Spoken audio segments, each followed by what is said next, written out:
Hi, this is Josh with another calculus tutoring video. Today we're going to look at techniques of integration and using the probability density function and integrating for a random variable here, a waiting time. So the question posed today for this video is, how long must a restaurant wait for the next customer if the average waiting time between customers is said to be 5 minutes? So here on my TI Smart View, I have entered into y1 the function for this random variable. So 1 over r is 1 over 300, and I didn't do 1 over 5 because it creates a better graph if I use 300 seconds.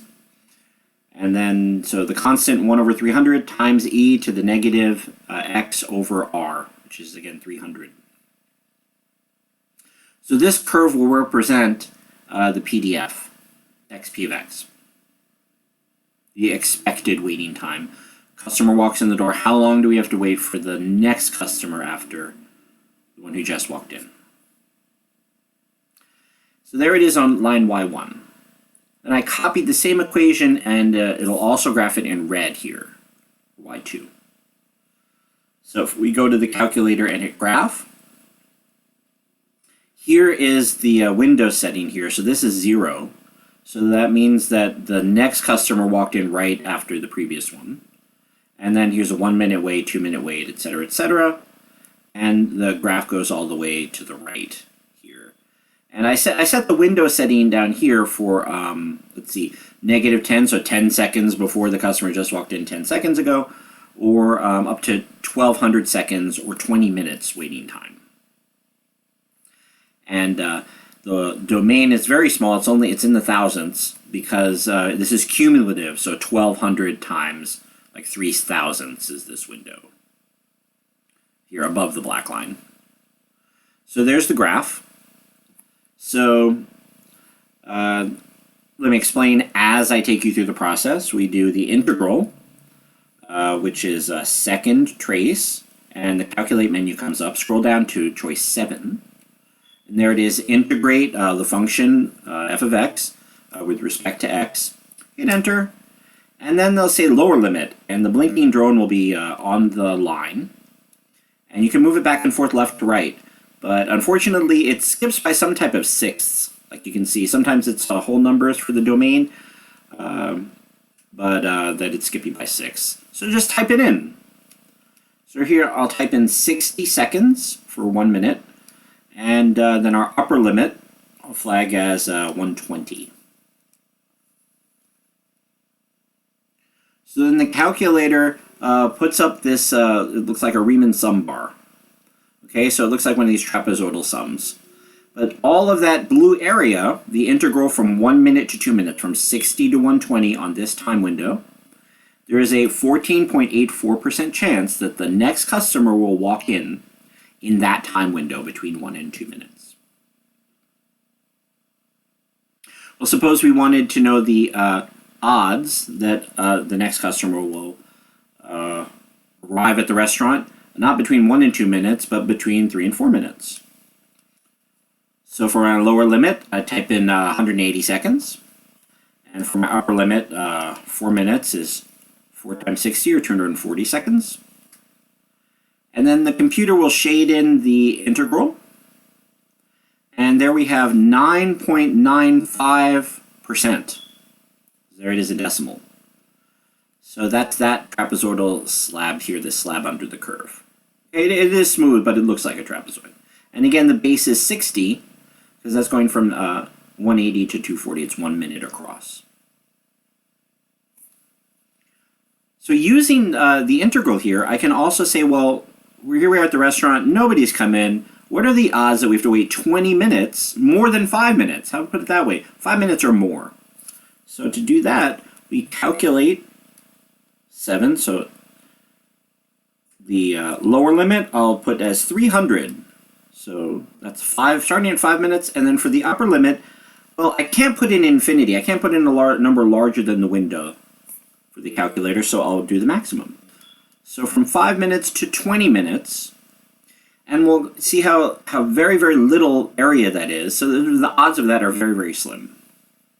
Okay, like less than 1/10,000th of a percent.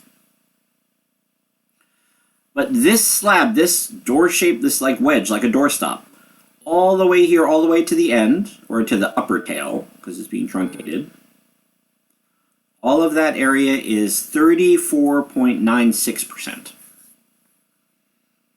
Okay, so it's a little more than a third. So if the declaration was made, there was 5 minutes between each customer on average at our restaurant. Based on that idea, here's the 5-minute line. About a third of the customers will be beyond that, and about 2/3 will be between 0 and 5 minutes. There they are as stripes. From 0 to 5. Okay, and you might say, well, that doesn't seem right. Isn't that the 50th percentile? Well, if a customer comes in 1 minute, we also need another customer to come in after 9 minutes after that customer to balance it out.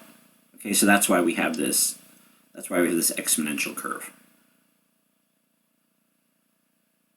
So continuing with this model for random time variables, well, I also want to know the value of these bars. So what I'll do is I'll integrate, but in a clever way. No, I wanted 7. And so the lower limit as 0, the upper limit as 60, but let me cancel that out. Sorry. 7. This says y1 up on top. So first I'm going to toggle down to the red line. For my lower limit 0, for my upper limit 60. So my point of copying the functions into y2 is that now it'll display it as a red bar, and I'll get the actual value. So customer walks into the restaurant, within another minute another customer walks in right behind them. There is actually an 18% chance that that event will happen, 18.13. And then again, second calculate 7, and for my lower limit, oh wait, I'm in y1, so I'll toggle down to y2, that's down arrow. And now if you look above the screen here, y2 is the same function. So I'll choose for my lower limit, well that's 0, 1, 2 minutes right there. So 120 to 180. And there it is. That probability is 12.15. And then the last white stripe here between 4 and 5 minutes. 7. And then toggle down first, so that it'll be colored in red. And then 240, 300. Okay. So now, if I've been following my work, I have those exact percentage of the entire area. So no, this is supposed to represent 100% of the possible waiting times between 0 up to infinity, but we did cut it off at 20 minutes. So between 0 and 1200 seconds of waiting time at the restaurant. So then I took these values for these 5-minute intervals and also the waiting time more than 5 minutes, and I put them into stat. So here's the table, and this is the amount of minutes wait in minute intervals, and then 5 means 5 or more. So you notice that it corresponds to the slabs that are getting smaller up until that last slab, which is 5 minutes or more at 34.96%. So remember, PDFs always sum up to 1, okay? So this should add up to 100% or 1, because it's in percentage.